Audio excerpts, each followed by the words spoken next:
Mambo vipi boys and girls, ladies and gentlemen, this is the Trends TV. Kama case story ambayo ina trend sasa hivi katika internet ni story yake former deputy president Rigathi Gachagua, ambayo Rigathi Gachagua ameonekana video akisema 2027 anasimama kiti cha urais na anasema kuwa atashinda with a lot of votes, ambaye atampeleka President William Samoei Ruto back at Sugoi. Story ambayo imeleta so many reaction kwa internet.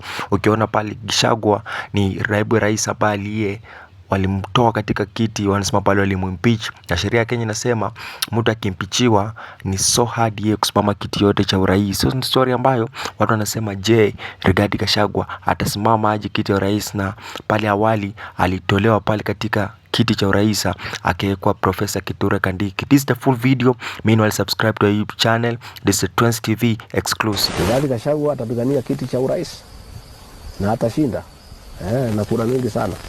So utaomba kiti cha urais? Si ndio? Kwani inaomba na kina nani? Si wanaume naomba. Kwa hivyo sheria yetu inasema kama huja exhaust the legal mechanisms, you are free to fight for any office. Kesi ya Rigathi Gachagua hata haijaanza, itaenda high court. Kama haitaenda vile ninataka ama vile serikali inataka, iende court of appeal. Kama haiendi vizuri, tuende mpaka Supreme Court.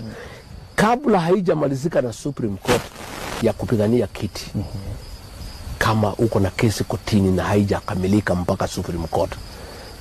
John Weluke alifungwa 74 years.